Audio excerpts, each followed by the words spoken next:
Բարի երեկո, սիրելի հայրենակիցներ, Կենտրոն հեռուստաընկերության եթերում իմ հեղինակային հաղորդումն է։ Ես Միքայել Մելքումյանն եմ եւ իմ հյուրը Հայաստանի դեմոկրատական կուսակցության նախագահ, միասին հասարակական քաղաքական շարժման համակարգող Արամ Գասպարի Սարգսյանն է։ Շնորհակալություն, պարոն Սարգսյան, իմ հրավերը ընդունելու համար։ Ես շնորհակալ եմ հրավերի համար։ Այո, բայց միջև պարոն Սարգսյան, մեր բուն քննարկման անցնել, ես ուզում եմ մեր հեռուստադիտողներին մի կարճ այսպես մուտքի խոսքով պրեամբուլայով ուրեմն կարճ մի ինչ-որ նյութ ասեմ, տեսեք, սիրելի հայրենակիցներ, վերջին օրերի ընթացքում առաջարկ Հայաստանի ծրագիրը Գագիկ Ծառուկյանի կողմից նախաձեռնված լայն թափով արդեն սկսել է գործողության մեջ դրվել եւ բնականաբար տարբեր գործիչներ, հասարակական քաղաքական միավորներ արդեն դուք տեսնում եք, որ ուրեմն իրենց համաժողովներով միանում են այդ ուրեմն ծրագրին, առաջարկ Հայաստանի ծրագրին, սակայն որոշ քաղաքական գործիչներ, իշխանական քաղաքական գործիչներ ըստ երևույթին դա շատ հուզել է, նրանք շատ այսպես հուզված են եւ ինչ որ մտքեր են արտահայտում նույնականացնելով, փորձ անելով նույնական միասնական ինչ որ հարթության վրա դնեն մեր ընդդիմադիր դաշտի շատ գործիչների հետ միասին, ըստ երևույթին իմ կարծիքով նրանց մտքով անցնում է, որպեսզի ընդհանրական հետագայում փորձեն թիրախավորեն, բայց ընդհանրապես ես այդպես եմ կարծում եւ ըստ երևույթին վերջին 5 տարիների ընթացքում ես այսպես մտքովս անցավ, որ նայում եմ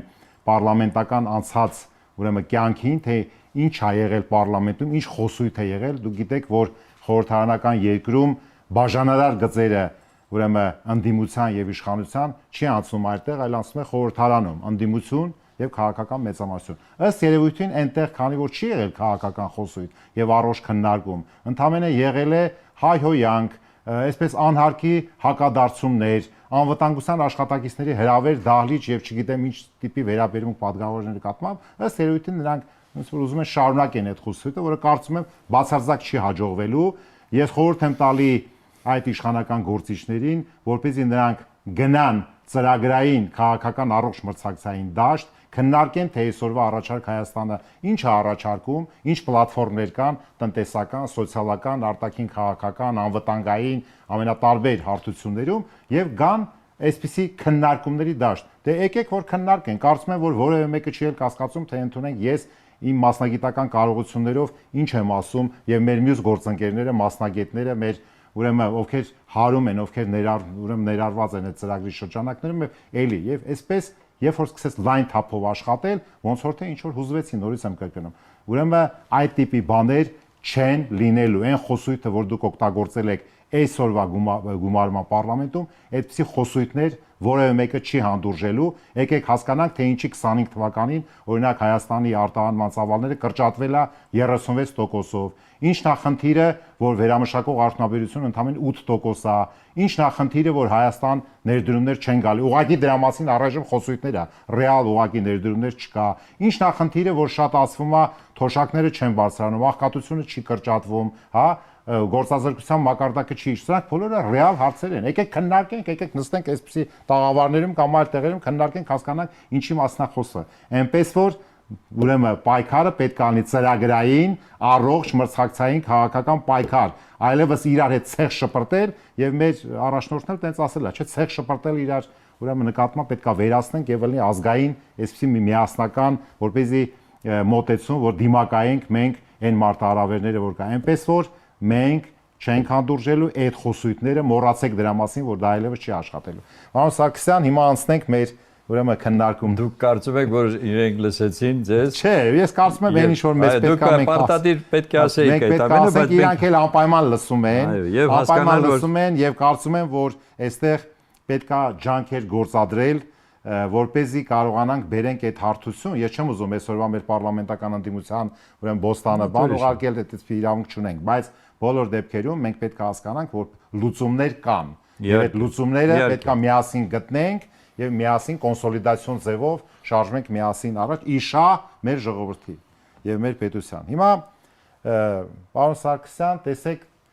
մենք համագործակցության ընդհանրական դաշտում ենք գտնվում, ձեզ մոտ դուք կազմակերպեցիք մի քննարկում վերջերս, կարծեմ 1 շաբաթ առաջ եւ լուրջ քննարկում էր անվտանգային հարցերի, արտաքին քաղաքական հարցերի Այսօր եկեք մենք քննարկենք ձեր մոտեցումը, թե այ դուք առաջարկ Հայաստանի մասով ինչ կասեք, հիմա որ փուլում ենք գտնվում, որտեվ արագ փոփոխվող փուլ ենք մենք ապրում եւ միջև ընտրություններ դեռ շատ բան կփոխվի, մենք տեսնում ենք, որ շատ ուժեր միանում են այդ ծրագրին։ Ձեր մոտեցումը։ Առաջինը ես ասեմ, որ մենք շատ ուշադիր ընթերցեցինք նաև վերջի հայտարարությունը առաջարկ Հայաստանի, այսինքն նախաձեռնողի կողմից, Գայք Ծառուկյանի կողմից, եւ ես պետք է ասեմ, որ գաղափարը նոյան տապան, քաղաքական նոյան տապան ձևավորելը շատ համահունչ է մեզ համար։ Այսինքն ինչ է նշանակում դա մեր պատկերացմամբ։ Եթե մենք այսօր ընդունում ենք, որ իրոք ճգնաժամային իրավիճակ է Հայաստանում, իսկ դա կարող է միայն ոնց ասեմ, մարդ, որը որ չի ուզում ընդհանրապես աչքերը բացանի, տեսնի, այդ ուրեմն միայն նրանք կարող են ասել, որ ոչ։ Ուրեմն ճգնաժամ է։ Այդ ճգնաժամից դուրս գալու համար հավաքական կազմ է պետք։ Այսինքն մեզ պետք է բոլոր հնարավոր ներուժ ունեցող, բայց ռեալ ներուժ ունեցող եւ նրանք, ովքեր որոշակի փորձ ունեն, եւ դա շատ նույնպես կարեւոր է, պետք է միաձուլվի գիտելիքը, փորձը եւ այլն։ Այդ պարագայում, երբ որ ասում ենք քաղաքական նոյան տապան, դա նշանակում է, որ ոչ թե պետք է ամեն մեկը գա ու մտածի, թե ինքը ինչ պաշտոն կամ ինչ ուրեմն մանդատ է ստանալու падգամավորի, այլ պետք է մտածի նրա մասին, թե մենք ինչպես ենք առաջին հերթին այս իշխանությունը դնում մի կողմ, հրաժարվում ենք սրանց ուրեմն ծառայություններից, միանշանակ դա պետք է լինի, դա պետք է բոլոր նրանք, ովքեր համաձայն են այս գաղափարի հետ, պետք է դա առաջին հերթին նաև հայտարարեն, եւ երկրորդը այդ պարագայում արդեն գալիս է հետեւյալը, իսկ ինչպես ամեն մի ոլորտ ինչպես պետք է զարգանա։ Ես հիմա կարդում եմ տարբեր քաղաքական ուժերի ներկայացված ծրագրեր։ Ծրագրային դրույթներ, այո։ Եվ գիտեք, այսպիսի մի իրավիճակ։ Մենք էլ մեր կուսակցություն ունի մեր սեփական ծրագիրը, որը մենք դեռ չենք հրապարակացրել, որովհետև կարծում ենք, որ դեռ ժամանակը կա։ Առայժմ գաղտնի եք պահում։ Գաղտնի չի, ես հիմա կասեմ մեկ-երկու բան, որը որ շատ կարևոր ենք համարում։ Բայց հարցը նրանում է, որ ես օրինակ չեմ տեսնում այդտեղ խոստումներ են հիմնականում։ Այսինքն գալիս է ասում, որ ես կանեմ սա, ես կանեմ նա եւ այլ եւ այլն։ Հիմա վերցենք երկու բան, չեմ շատ շարել։ Երկու, ուրեմն, եթե դուք պատրաստվում եք այսպիսի նոր տեխնոլոգիաներով, նոր գաղափարներով ձեռնարկություններ ստեղծել, ապա ես հարց եմ տալիս, մենք ունենք այդպիսի կադրային բազա։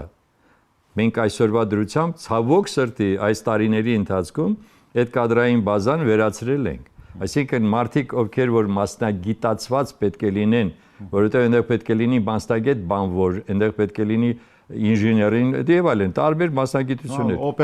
օպերատոր եւ այլն, ամեն ինչ։ Մենք այսօրվա դրությամբ ցավոք սրտի դա չունենք, ուրեմն պետք է տարիներ, 1-2 տարի, որպեսզի գոնե մենք նրանց նախապատրաստենք։ Ուրեմն, եթե դուք ուզում եք իրատեսական ծրագիր ներկայացնեք, դուք պետք է ժողովրդին այսօր պարզ ասեք, որ իմ ծրագիրը իրականացնելու համար ես պետք է այսինչ կոմպոնենտները, որը ժամանակի հետ է կապված, ադապտացիոն։ Այո, երկրորդ հարցը, որը այստեղ գալիս է, իհարկե ֆինանսական կարողությունների հարցը։ Եթե էլի նորից պետք է գնաց պետությունը պարտք անի, ես դրան դեմ եմ, որովհետև մենք ունենք այդպիսի գաղափար, որի մասին մենք երկար տարիներ խոսել ենք, դա ես դեռ 92-ին եմ ասել, որպեսզի մենք այլևս չգնանք մեկ ուրիշից խնդրենք, աղաչենք, վերցնենք, պարկ դարձնենք։ Առաջարկը հետևյալն է, ստեղծել համահայկական բանկ, որտեղ ոչ թե դա սովորական բանկ է, դուք ուզում եք շվեյցարական բանկում ձեր կապիտալը պահեք, հիմա փորձեք այս համահայկական բանկում պահել, նույն պայմաններով, ոչ մի բան չի փոխվելու, առավել եւս որ կառավարությունը այստեղ է որ ամենաառանձնահատկությունը։ Կառավարությունը իրականացնելու այդ կապիտալի շնորհիվ ազգային ծրագրեր։ Այսինքն ինքը իր վրա է վերցում այդ պատասխանատվությունը, որ ձեր կապիտալը օգտագործվելու է, դուք ստանալու եք համապատասխան դիվիդենդներ եւ այլ եւ այլ։ Ոչ թե նվիրատվություն եք անում։ Շատ բարի։ Շատ ես հասկացա։ Հա Սարգսյան, ներողություն, ես վերհիշեցի, որ եթե չեմ սխալվում, անունն էր համենայն դեպս տենց եւ իդեակար վաղուց, կհիշեք Վահրամ Ներսիսյան, որ համաշխարհային բանկի ներկայացուցիչներ, հետո այդ բանկի կարծեմ Հիմա ես ես ուղղակի ասեմ, դա շատ լավ էր որ հիշեցիք։ Տիգրան Սարգսյանին, որ ես այս ամենը ասեցի, ասեց լավ, նախկին վարչապետ, ասեց հա լավ գաղափար է, ստեղծեց այիփր, անունը դրվեց համահայկական բանկ, դարձավ կոմերցիոն բանկ եւ գաղափարը թաղվեց։ Եվ ուղիղ 1 տարի հետո այդ բանկը փակվեց։ Լավ, ես հիշեցի ուղղակի, քանի որ այնպես որ կատարողից եւ գաղափարը իրականացնողից այնպես պետք է անդել, որ ինստիտուցիոնալ լուծվի, որ նույն ճակատագրին չարժանանա։ Հիմա պարոն Սարգսյան, քանի որ մենք նաեւ առաջարկ Հայաստանի շրջանակներում ենք քննարկում իրականացնում, վերջերս նաեւ մամուլում այսպես պարբերաբար բլոկներով, ասենք թե, չգիտեմ, արտաքին քաղաքական բլոկից, անվտանգային բլոկից, նաև սոցիալական տնտեսական բլոկից, հիմա ես կուզենայի, այսպես քանի որ մոտիկից քաջածանոթ եմ, մենք հերթարկում ենք այսպես կոչված նոր տնտեսական քաղաքականություն։ Բայց պարզա որ դա նեպը չի, նովը, ասա ուրիշ, լրիվ նոր տնտեսական քաղաքականություն է, որի հիմքում մենք դնում ենք այսպես կոչված որ Հայաստանի պրոֆիլը հիմնական տնտեսության կառուցվածքի նորից պետք է լինի արդյունաբերությունը, բայց ոչ թե այն ինչ որ մենք գիտենք, ոչ թե որը որ հիմնված է մետաղատար, հումքատար, նյութատար եւ այլն, այլ լրիվ պետք է նոր տեխնոլոգիական մակարդակի աշխատատեղերով, որը արդեն նոր ուղղության ներդրումներ է պահանջում եւ այս առումով կոնցեպտը հիմքը նաեւ այն է, մի քիչ պետք է այսպես մի փոքր երկար չասեմ, բայց ասեմ, որ Հայաստանի տնտեսությունը ցավոք սրտի այսօր սպառողական տնտեսություն է, որտեվ եթե վերցնում ենք համախառ ներքին արդյունքը, ուրեմն ամեն ինչ հարկեր, վարկեր, հա, ներդրումներ, բոլորը հարաբերվում է ՀՆԱ-ի հետ։ Հիմա համախառ ներքին արդյունքի մեջ մոտ 85%, 90% սպառումն է։ Սա շատ անհաջող բան է։ Առևտուր, սպառում եւ այլն։ Իսկ ընդհանրապես ճյուղային կառուցվածքում դա առևտուր ծառայությունները 62-3% է, որտեղ դա ուրիշ ցուցան։ Իսկ ներդրումներ հնա հարաբերակցությունը ընդհանրապես 19% է։ Այն էլ ուղղակի ներդրումները կարող է շատ ավելի քիչ է։ Հիմա ելնելով սրանից մեր խնդիրը այն է, որ մենք կոնցեպտում դնենք ներդրումներ կլանող տնտեսական կառուցվածք ունենալը, իսկ հիմնական ներդրումներ կլանող համակարգը մենք տեսնում ենք դա նոր արդյունաբերությունն է եւ անունը դնում ենք արդյունաբերական քաղաքականություն։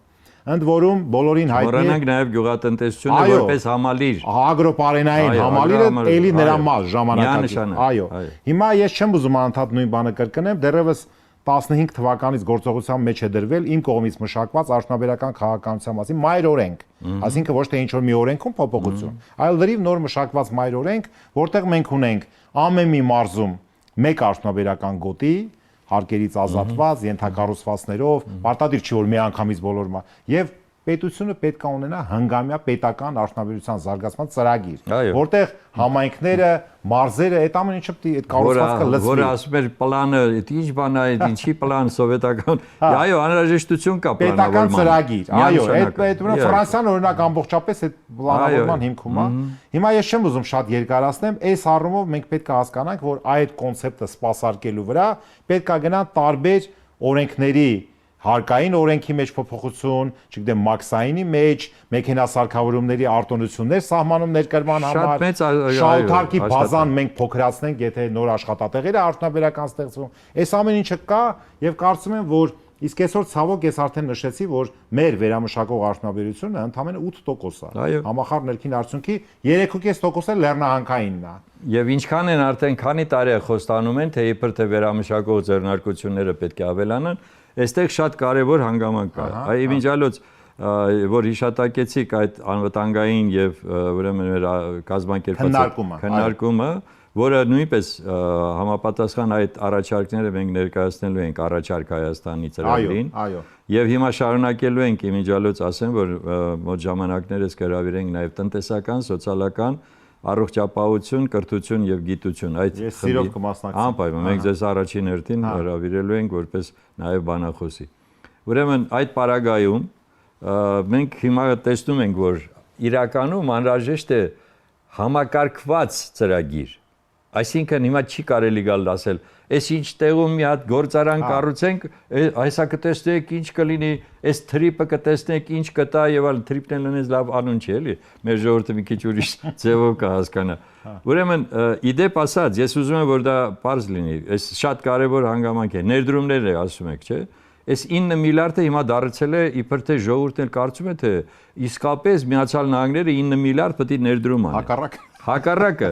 ասում են 5 միլիարդը ուրեմն դուք կտակ մոդուլային ենել անհասկանալի ծրագիր, ուզում եմ անընդհատ կրկնեմ, չկա այդպիսի մոդուլային այսպես կոչված ատոմակայաններ, Միացյալ Նահանգներում չկա։ Դա ուզում են էքսպերիմենտալ ձևով օգտագործեն Հայաստանում։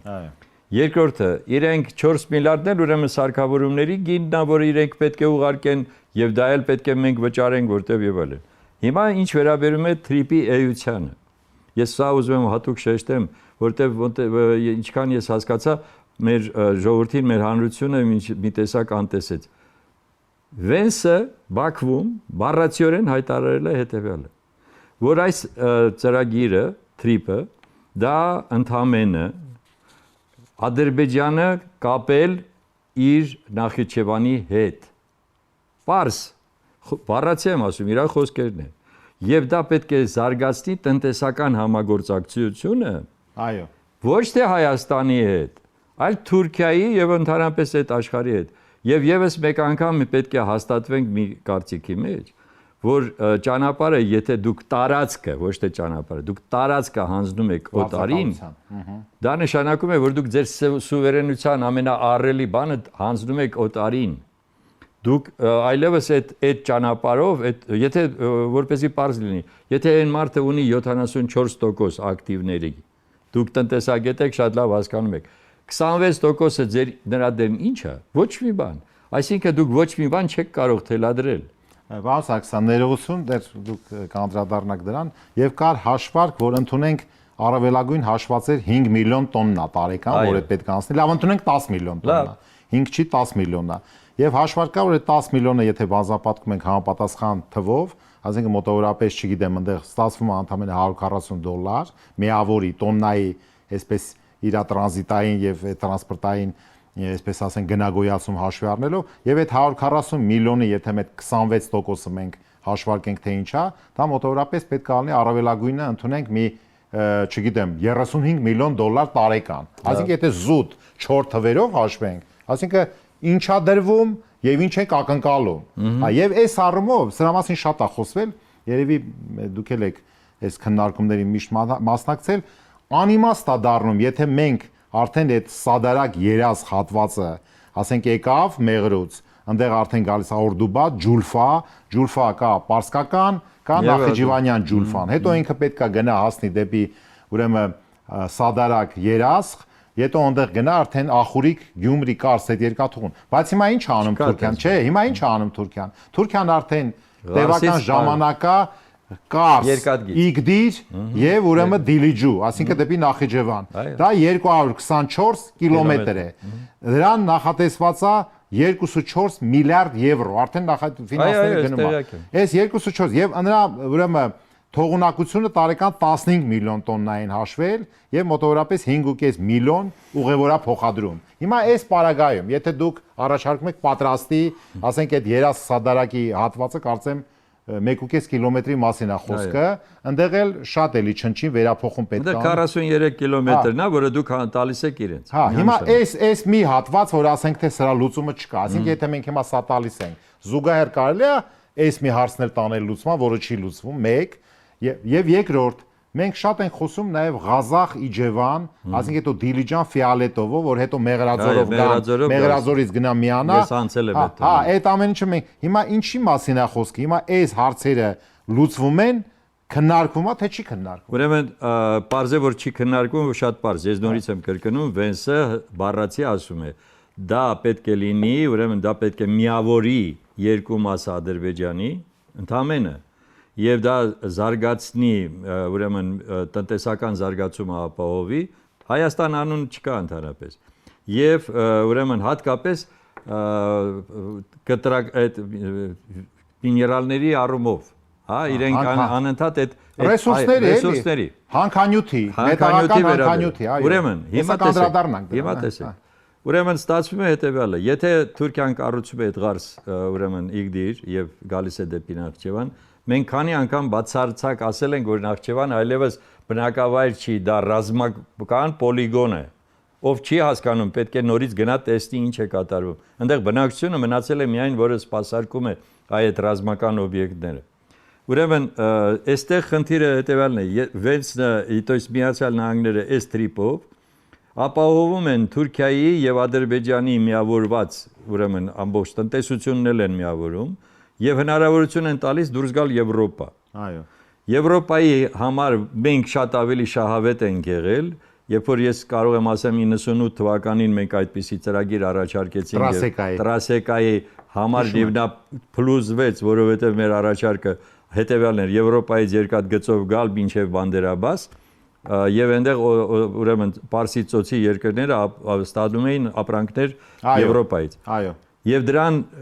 ուրեմն շահագրգիռ էին բոլոր եւ եվրոպական երկրները, եւ Ռուսաստանը, Չինաստանը եւ նաեւ Միացյալ Նահանգները անգամ մասնակցեցին։ Միակ երկիրը Անգլիան էր, որ ինձ փորձեց համոզել, թե եկեք Ստամբուլով թող գնա այդ ճանապարհը։ Հիմա տեսեք, եթե մենք այն ժամանակ իրականացնեինք այս ծրագիրը, մենք ապահովում ենք մեր պետական անվտանգությունը։ Ես ուզում եմ դա շատ հատուկ շեշտեմ, այսինքն տնտեսական այդպիսի խոշոր պրոյեկտը ապահովում էր մեր անվտանգությունը, որովհետև այդ 35 երկիր իհարկե արդեն շահերի կոնսոլիդացիա էր գնում։ Այո, իհարկե շահագրգիռ էին, որպեսզի այստեղ լինի խաղաղություն եւ 98 թիվ Երբ որ մենք արդեն Արցախը ամբողջովին ազատագրված էր։ Այո։ Հիմա այս մի բան, որը չեն կարել։ Շատ կարևոր է, շահերի կոնսոլիդացիա։ Այո։ Հիմա երկրորդ հարցը, ինչ է լինելու այսօր։ Այսօր լինելու է հետևյալը, որ այս տարածքը, որպես տարածք,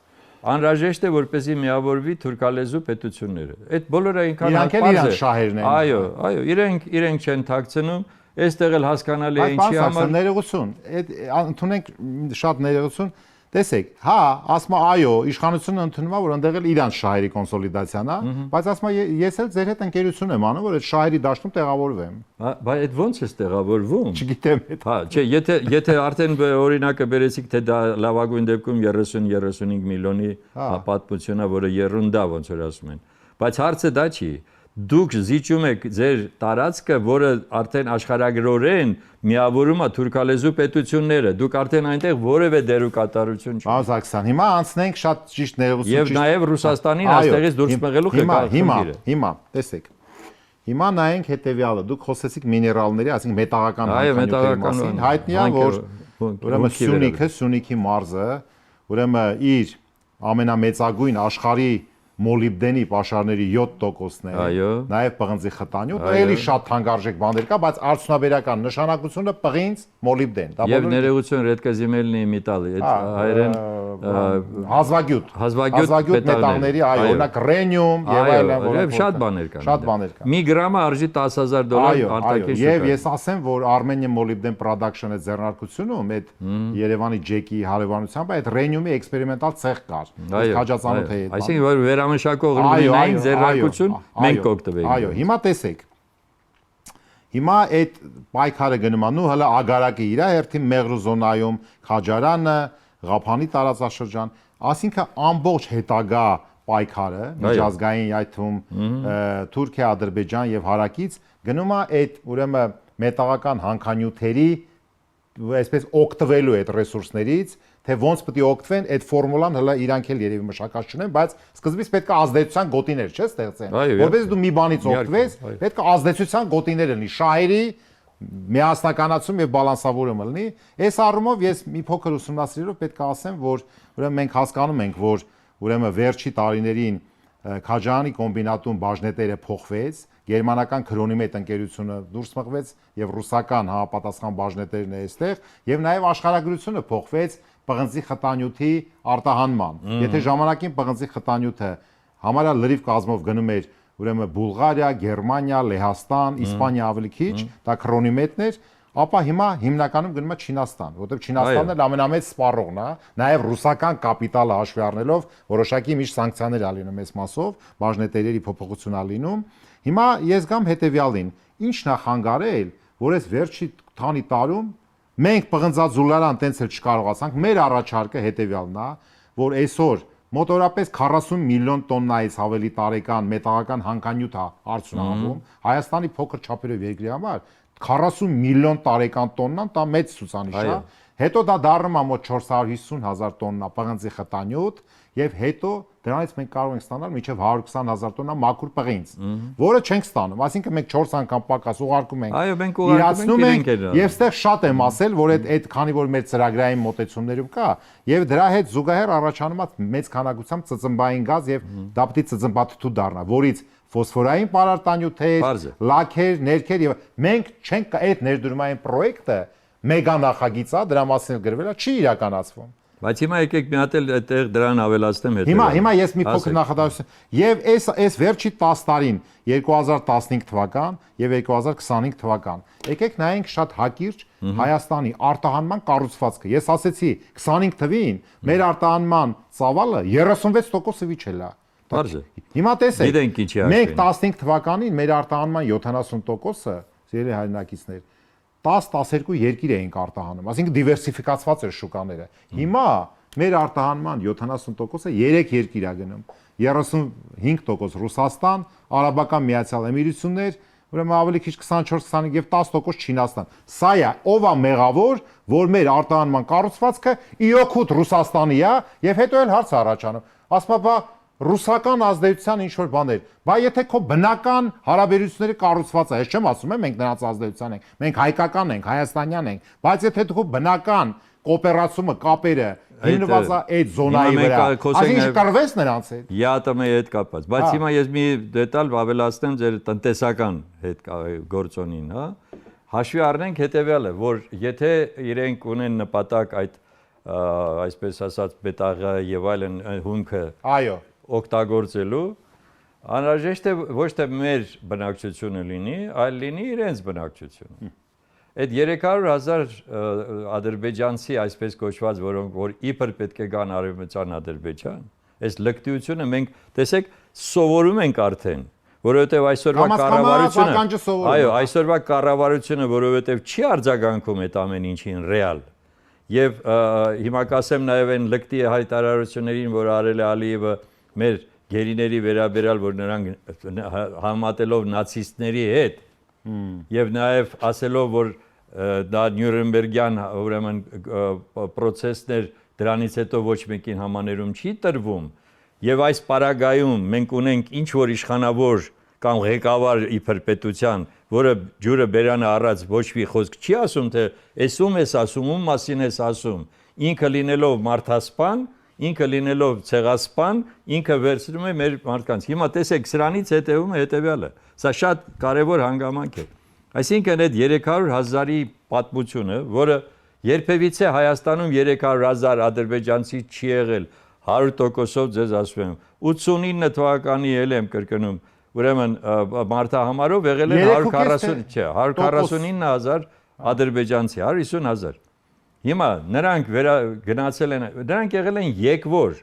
նրանք չեն եղել այստեղի այս ոնց որ հայերը եղել են իրենց տարածքներում Արցախում բնիկ, սրանք չեն եղել բնիկ, սրանք եկվորներ են եղել միշտ։ Իդեպ ասած 47 թվականին իդեպ մի շատ հետաքրքիր էպիզոդ կա, երբ որ Կենտկոմի առաջի քարտուղարը Հարությունովը պետք է գային հայերը Գրիգորի Հարությունովը, որ պատրաստում էր ուրեմն մեր հայրենակիցներին տեղափոխել Հայաստան տարբեր երկրներից հայրենադարձության հետ բանը։ Ու հայրենական պատերազմից հետո 100,000 պետք է հայ գար, շատ հետաքրքիր պատմություն է։ Երբ որ ինքը գրություն է ուղարկում Կենտկոմ, Մոսկվա, քաղբյուրոյին, ասում է, որ 100,000-ը որ գալու է, մենք այդքան հնարավորություն չունենք տեղավորելու։ Դուք Լեռնային Ղարաբաղի ուրեմն մարզը վերադարձեք Հայաստանին, հենց տենց է գրված։ Ես որպես Կենտկոմի առաջի քարտուղար այդ բոլորը ուսումնասիրել եմ։ Եվ ինչ եք կարծում, ինչ է եղել։ Սուսլովը այն ժամանակ բաժնիվարիչ է եղել, ոնց ստացել է նամակը, միանգամից ուղարկել է Բագիրովին, թե գիտես ինչ, sense բան են ուզում հայերը անեն։ Սուսլովը մեր ամենամեծ թշնամիներից մեկն է եղել իմիջիալից։ Այո։ Ուրեմն ինչ արել Բագիրովը։ Բագիրովը ասել է ես 100,000 ադրբեջանցի Հայաստանից կտեղափոխեմ Ադրբեջան եւ արել է դա։ Դուք հասկանում եք, մենք պետք է միշտ մտածենք, որ ադրբեջանցիներին չի կարելի այսպես թերագնահատել։ Պետք է Թուրքին ընդհանրապես։ Պետք է հասկանալ նրանց այդ բանը, որը անընդհատ իրենք մտածում են իրենց շատ ճիշտ տանելով ուղղությամբ։ Մենք միամիտ արդարություն ենք ուզում։ Նրանք արդարության համար պայքար չեն մղում, նրանք այդ ամենը անում են հանուն իրենց շահի։ Ուրեմն այդ 100,000-ին տարելը եւ ստիպելա որ հանգարց Լեռնային Ղարաբաղը չվերադարձնեն Հայաստանին։ Հիմա նույնը, ինչ որ հիմա ասում են 300,000 այդ ադրբեջանցիների վերաբերյալ, պետք է հասկանա մեր ժողովուրդը, անգամ եթե 10,000-ը գա հիմա սղոսկի, հա, եւ նրանց ինչ որ տեղավորեն, օրինակ Տիգրանաշենը, գիտեք որ ուզում են անպայման, Տիգրանաշենը հանձնելը դա նշանակում է Հայաստանի կեսը հանձնելը։ Կտրել։ Ուրեմն կնշանակի, որ հետո գալու են ասեն, տեսեք, պրովոկացիա են անելու, մի հատ սադրանք ա լինելու, ինչ որ մի բան մեկի քթին հասցնելու են արունա գալու, ասելու չէ, դուք չեք կարողանում նրանց անվտանգությունը ապավեք, ես իմ համապատասխան զորքն եմ բերելու։ Ես ուզում եմ, որպեսզի մենք հասկանանք, որ անգամ եթե ես իմ ասածը այդպես չի լինելու, մենք պետք է նախատեսենք բոլոր այդ սցենարները, որտեղ մենք գործ ունենք ոչ թե բարեկամի հետ, ցավոք սրտի, այլ հասկանալ, ես ուղղակի ես էլ վերհիշեցի։ Ես դա ուղղակի ասեցի, որ դուք էլ հաշվի առեք այդ հանգամանքը։ Ես վերհիշեցի, քանի որ դու Գրիգորի Հարությունովի մասին ասեցիք, որը եթե չեմ սխալվում Հայաստանի կոնկուրսի կենտրոնի առաջ քարտուղար եղել 16 տարի։ Խանջյանից հետո, մինչև 53 թվականը Ստալինի մայից հետո եւ բայց անմիջապես նրան այսպես չեն բան արել, դատապարտել, բան, տեսեք ինչ հիշեցի։ Ուրեմն այսօրվա պետական վերահսկողական ծառայության այդ մատենադարանի մոտ այդ շենքը, որ հետո մեծացել է այն ժամ փոքրիկ, եղել է կենտրոնի առաջ քարտուղարի այդ առանձնատունը, որտեղ ինքը ապրում է։ Այո, շատ փոքր էր։ Փոքր։ Ուրեմն նրան երբ որ գործից ազատել են, Պոնչիկանոցը գիտեք դիմացի։ Պոնչիկանոցը ես Երևանցի եմ։ Երկու սենյականոց բնակարան են տվել, որտեղից նայի այդ իր առանձնատանը եւ ասում է այդ բանը, որ իր ամբողջ այդ գրադարանը չերել տեղանում, լավ, ու նշանակել են սովխոզի տնօրեն, ինչ որ Արարատի ճահճային շոյի։ Լավ, այդ կարևոր չի։ Հիմա պարոն Սարգսյան, եկեք մենք խոսեցինք նաև այսպես խոսույթներ կա, այս պրեամբուլայի ժամանակ ասեցի, ընդունված ուզում են այս նախընտրական այսպես փուլին ընթառաջ տարբեր ուժեր, այդ թվում իշխանական տարբեր բաներ կա, չէ, ռուսամետներ, արևմտամետներ, չգիտեմ ինչա։ Եղբայր, մենք պետք է հասկանանք, որ մենք բոլորս կլինի իշխանություն, հայամետ, հայաստանամետ ենք, մենք հայամետ ենք։ Եթե այդպես չէ, ավելի լավ է որ մենք ստանենք շփոթել։ Հիմա բայց ես քանի որ մեր ընթացքում ասեցի, հիմա իսկ ով է արել նենց, որ քո արտահանման կամ առևտրաշրջանառության մոտ 40%-ը Ռուսաստանի Դաշնության հետ է։ Ինքը իրան արհեստական է եղել, թե ինչ որ մի տենց ինչ որ բնական մի վարքյան ես վերջացնում։ Եվ բնական է, որ հիմա խոսենք նաև վարկերի, բանկերի բանի մասին, շատ հետաքրքիր է։ Բնականաբար հայտնի է, որ ռուս-ուկրաինական այս կոնֆլիկտի արդյունքում այսպես ուժի մեջ մտավ պայմանական վերաարտահանման գործընթացը, մենք չենք թաքցնելու բան չունենք, երբ որ ասենք թե ոսկի թանկարժեք ուրեմն մետալներ, ասենք Հայաստանով գնում են դեպի Արաբական Միացյալ Էմիրություններ, մի ժամանակ Հոնկոնգ եւ մոբայլ արտադրանքը պայմանական ասեմ գալիս է գնում է դեպի Ռուսաստան։ Եվ այս պարագայում բնականաբար առաջի հարկատուն հենց այդ մոբայլ այս բաններ, սպասարկող կառույցներ, իհարկե այդ բիզնեսին որևէ խնդիր չունենք, դա ինքը պետք է օգտվի, դա շատ նորմալ է, բայց ես ուզում եմ հետեւյալի մասին ասեմ, որ ուրեմն սրա արդյունքում նաև շատ հետաքրքիր մի բան տեղի ունեցավ, ես մի նյութ եմ պատրաստել, որ օրերս կհրապարակվի, ուրեմն մեզ անում Հայաստանի փոքր չափերով տնտեսություն ունեցող երկրում առաջի անգամ բանկային համակարգը ստացավ ուրեմն 25 թվականին 435 միլիարդ դրամի զուտ, ասինքն բաժնետերերը եկամուտ, որից 200 միլիարդը առաջի երկու բանկերն են, հա, խոշոր բանկերն են, որոնք 5-րդ եւ 6-րդ հորիզոնականներում են խոշոր հարկատուների։ Այսինքն առաջի անգամ բանկերի բաժնետերերը դառան օրինական միլիարդատերեր։ Այո։ Եվ դրամային։ Իսկ top management-ը բանկային համակարգի կա միջազգային կանոն, որ եթե զուտ եկամուտը X է, գոնե դրա 5-ից 7%-ը դու պետք է այդ եկամուտը ապահով top management-ին տաս։ Այսինքն բանկա տարեկան ստացավ 20-30 միլիոն դոլարի, այսինքն մենեջմենտի 10 բանկա ավելի փոքր 7 միլիոն դոլար, չէ, սա նոր իրողությունն է մեր իրականության մեջ եւ այդ պարագայում այս նոր իրողությունները մենք պետք է հաշվի առնենք, բայց ինչքանով է բանկային համակարգը ուրեմն իր վարկային տոկոսադրույքներով սպասարկում բիզնես շահերը, բազմահազար, փոքր, միջին եւ այլ բիզնեսներ։ Այսօր սերելի հայրենակից միջին վարկային տոկոսադրույքը 16.5-17% է։ Մեծ թիվ է։ Սա չի կարող է շահութաբերության նորմաները այնքան ցածր են Հայաստանում, որ չես կարող այդ վարկերով դու քո բիզնեսը զարգացնես, այսինքն դու կխրվես բաների մեջ։ Ավելին ասեմ, եթե այսօր իշխանությունը ասում է, որ ուրեմն 5.5% է աշխատավարձը աճել տարեկան, բայց սպառողական վարկերի աճել են 30-31%-ով, այսինքն այդ ո՞նց պետք է, այսինքն մարդը չի կարող ապրի, վարկը աշխատավարձը չի բավարարում, սպառողական վարկա վերցնում, որ ինքը ապրի։ Իսկ սպառողական վարկը վերցնում են ինչի համար։ Բուժման, սննդի, չգիտեմ, ուսման վարձի վճար, այսինքն սա անհամամասություն է, այսինքն եկեք մի հատ այսպես կոնցեպտուալ գնահատական տանք, բանկային համակարգը ստացավ մեր Հայաստանի մեր երկրի տնտեսական կոնյունկտուրայի չափին, ոնց որ քաշից մնագակ այսպես մի քանի անգամյա բանով մեծ եկամուտներ։ Մենք պետքա սա կարգավորվի, պետությունը պետք է ստե կարգավորում տա։ Դուք գիտեք, որ երբ որ 91-92 թվականին փոխվեց ամբողջ իրավիճակը երկրում եւ սովետական միությունի փլուզման արդյունքում, առաջինը եկան Համաշխարհային բանկը եւ ուրեմն արժութային հիմնադրամը, միջազգային հիմնադրամը եւ շատ բացահայտ հայտարարեցին, որ Հայաստանը չի ունենալու ոչ արդյունաբերություն, ոչ գիտություն, դա պետք չի եւ դրան համաձայնվեց այն ժամանակվա իշխանությունը իմիջիալոց, որովհետեւ դուք պետք է ունենաք սպասարկող երկիր պիտի դառնաք։ Ես ուզում եմ շեշտեմ, որ դա այսօր չի, այլ նորվանից է գալիս։ Սպասարկող երկիրը չպետք է ունենա գիտություն, չպետք է ունենա համապատասխան լուրջ արդյունաբերություն եւ այլն։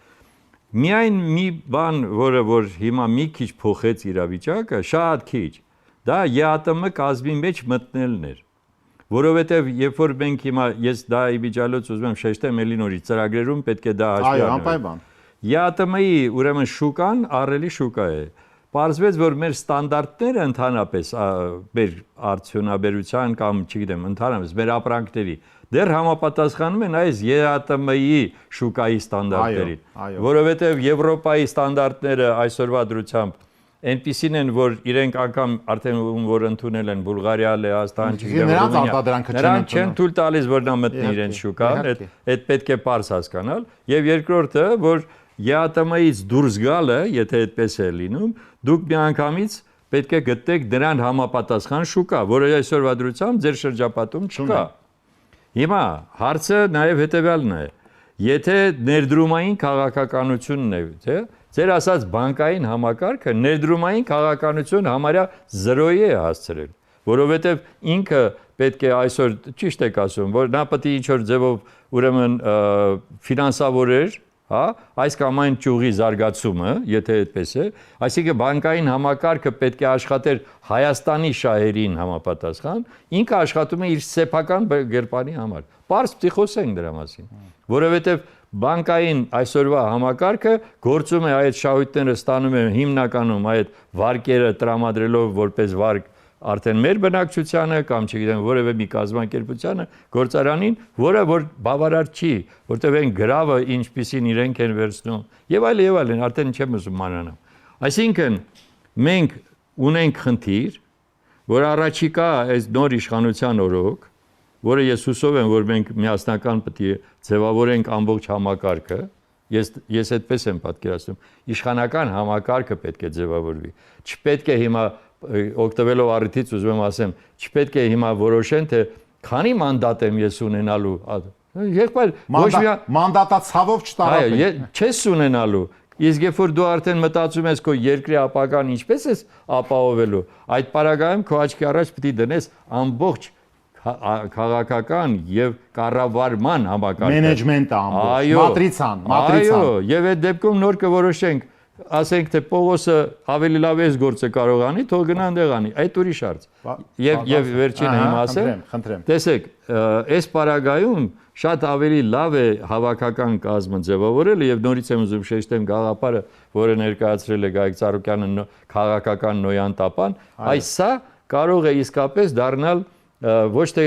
պատերազմ կռիվ պաշտոնի կամ չգիտեմ ես ինչի համար, բարիկների համար, այլ երկրի ապագան ապահովելու համար։ Շատ բարի, մեր հաղորդումը դեռ չի ավարտվել, բայց ես ուզում եմ մի հատ մենք այս տարբեր սեգմենտներով հեսա նաև վարկերի, բանկերի մասին նորից խոսենք, բայց չեմ կարող ինձ զսպել քաղաքական նոյան տապանի մասին չնշեմ, որ սա, այսպես ասեմ,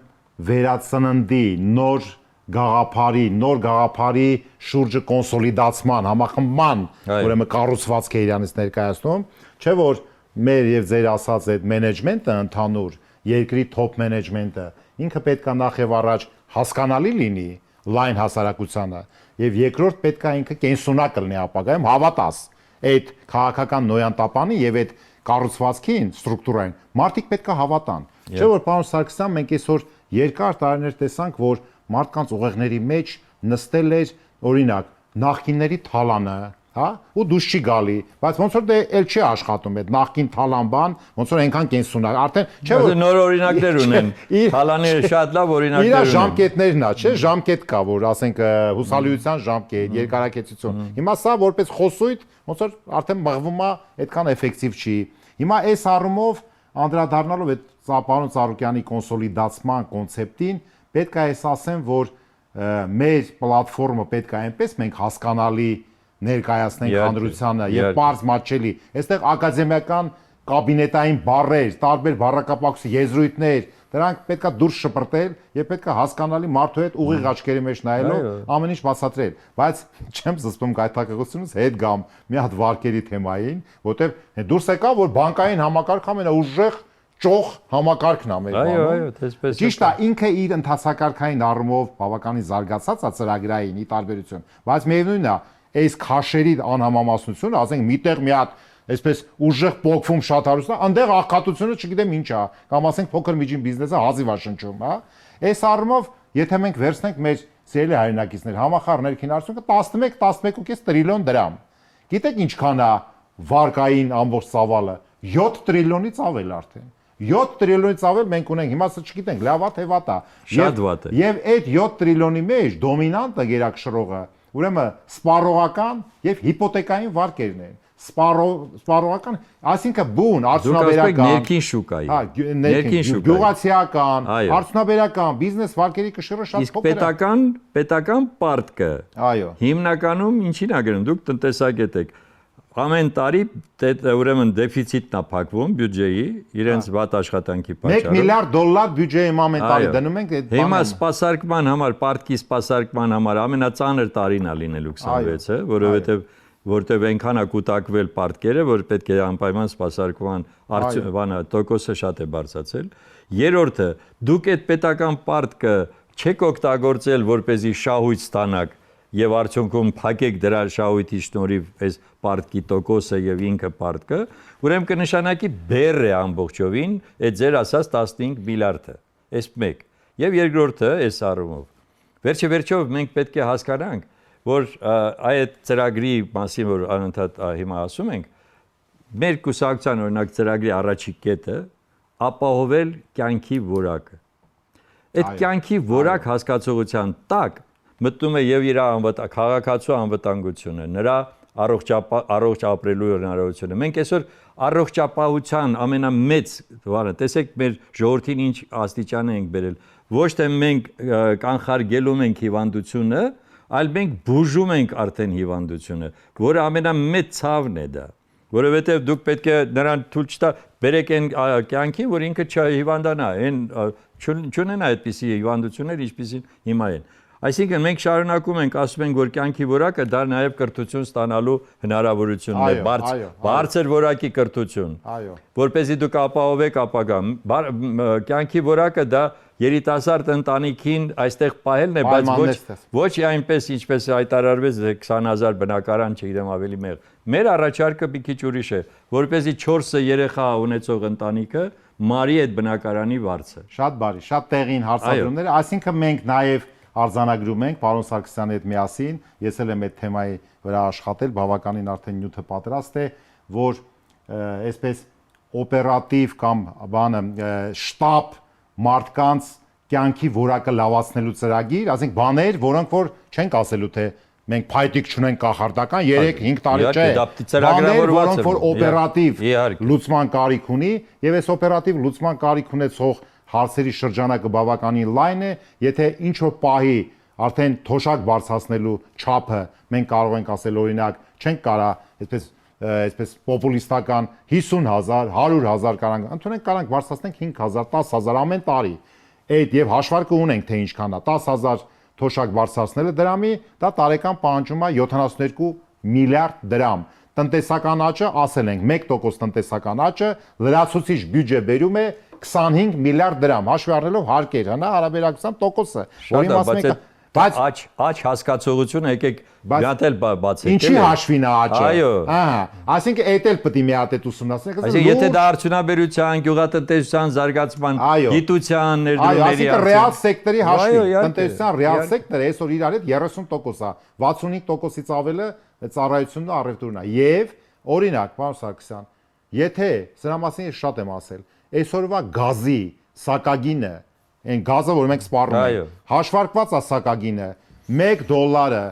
կրկնում եմ, $1 480 դրամով, բայց այսօր $1 իջել է 360 թե 70 դրամ, մենք արդեն 40 միլիարդից ավելի խնայողություն ենք կուտակել։ Ինչն է խնդիրը, որ մենք չենք կարող 10% գազի սակագինը իջացնենք։ Եվ դրա հետ փոխկապակցված նաև էլեկտրոէներգիայի սակագինը։ Ինչա դժվար է այդ կուտակումը արել եք, հաշվարկը արել եք, մարդկանցից գանձում եք, այդ ինչ։ Բայց գիտեք, չէ, ինչքան դոլարը բարձրանում է, գինն է բարձրանում, հենց որ դոլարը իջնում է, որ գինը չի իջնում։ Հա, բայց մի բան մասնագիտական առումով, պարոն Սարգսյան, ասեմ, որ իհարկե ես սրա մասին էլի ասել եմ, որ այս գաղավիժումը դոլարի այս փոխարժեքի, ճիշտ է, մենք ասում ենք, որ ազատ լողացող կուրս է եղել, բայց դա հասկանալի է, որ կենտրոնական բանկը միշտ իր գործիքներ ունի, ինքը սահման ունի, եթե ինքը շատ իջա, մենք հիմա էլ մեր արտահանմանը խփում ենք։ Այսինքն ես ասեցի, արտահանման աշխարհագրությունը շատ վատն է, դարել է ընդամենը 2-3 երկիր 70%-ը։ Դուք դրանով խփում եք արտահանողներին եւ խրախուսում եք ընդամենը ներկրողներին։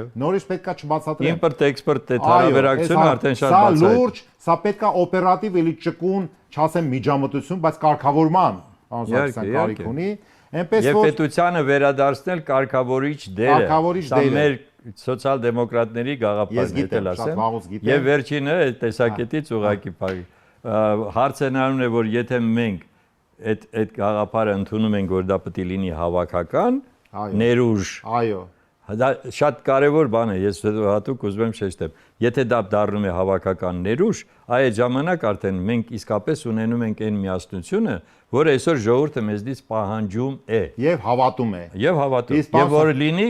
96-ին այդպես եղավ։ Մենք միավորվեցինք եւ տեսանք ինչ արդյունքի հասավ։ Այո, եւ պարոն Սարգսյան, ամփոփելով մեր հաղորդումը մոտենում է իր ավարտին, պետք է ասեմ, որ շատ հարցեր քննարկվեց, բայց շատ հարցեր դեռևս մնացին։ Մենք շարունակական մեր տաղավարում քննարկելու ենք տնտեսական, սոցիալական, քաղաքական ամենատարբեր հարցադրումներ, մնում է ուղղակի, որ առաջարկ Հայաստանի ծրագիրը, ինչպես ես հաղորդման սկզբում ասեցի, այս կոնսոլիդացիոն, այսինքն համախմբող այս գործընթացը ձնագնդու նման ավելի մեծ, այսպես ալիք հավաքի, որը ստացվում է, մենք արդեն զգում ենք, մարդկանց հետ խոսում ենք, հանդիպում ենք եւ դերակատարությունների բաշխումը, դուք շատ ճիշտ եք, կարևոր չի, կարևորը այն նպատակը, որի համար առաջարկ Հայաստանը ստեղծվել է եւ ընթացքի մեջ է, անպայման սպասարկի 100%-ով դրան։ Շնորհակալություն իմ հաղորդման մասնակցելու համար եւ կոնստրուկտիվ քննարկման համար եւ վերջում սիրելի հայրենակիցներ կարճ նորից դիտարկում անեմ։ Ես հաղորդման սկզբում արդեն ասեցի մեր մտահոգությունները, ասենք իշխանական գործիչների հուզումները, այսպես այն ինչ որ հիմա կատարվում է, բայց գիտեք ինչ, պետք է գնալ այն ճանապարհով, որ ինչպես ասվում է, մենք բոլորս հայեր ենք, հասկանում եք, մենք պետք է հասկանանք, որ մեր երկրում թշնամությունը, այսպես գոտկատեղից ներքև նենք հարձակումները, անձնական դաշտ մտնելը, չգիտեմ անհարկի թիրախավորումները, տարբեր գործիքների միջոցով այդ թվում մասսայական ինֆորմացիայի ԶԼՄ-ների սոնսանսերի, դա որևէ լավ տեղ չի տանում։ Հասկացեք, որ մենք նորովի պետքա փորձենք ապրենք, որպեսզի բոլորիս կյանքի որակը լավանա, հասկանում եք։ Տեսեք, եթե շրջապատում աղքատությունը թևածում է, քիչ առաջ այստեղ մեր տաղավարի մոտ ինձ մոտեցավ ուրեմն մի այսպես ծերունի, որը Ալբերտ Ավետիսյան անուն ազգանուն ասեց, որը ապրում է շատ ներողություն ինչ որ մի բարակում կամ անաստան, ասեց ես ու այդ հիմա շատ ներողություն, հետո ես մտածեցի, որ անպայման պետքա ինչ որ լուծումներ գտնել, թե ինչ այդ մարդուն օգտակար են։ Եվ ամեն հաղորդումից առաջ կամ նամակներ եմ ստանում, կամ մարդիկ են այստեղ, գիտեք ինչ, դու պետքա ոնց ասեմ, օրվա ընթացքում չասեմ ընդհանրապես ավելի քիչ բացասական ինֆորմացիա ստանաս։ Մենք օրերի ընթացքում անընդհատ ինչ որ բացասական ինֆորմացիաներ ենք ստանում, բայց պետք է կյանքը նենց կազմակերպել, որ մենք հասկանանք, հավատանք ու ստեղծագործենք, որովհետև ամեն ինչի հիմքը կլինի բիզնես, կլինի գիտություն, կլինի մանկավարժական աշխատանք, կլինի առողջապահություն, ամեն ինչի հիմքում ստեղծագործ աշխատանքն է։ Մարդը պետք է ուղեղը ազատ լինի, որպեսզի դու ստեղծագործես։ Եվ եթե մենք լավ երկրում, լավ պայմաններում ապրենք, ոչ մեկ ոչ կուզենա դառնա, չգիտեմ, падգամավոր, պաշտոն զբաղացնի եւ այլը, կզբաղվի գիտությամբ կամ կզբաղվի բիզնեսով։ Սա է։ Էնպես որ սպասենք, հետևենք դեպքերի ընթացքին, մենք կհանդիպենք հաջորդ շաբաթ։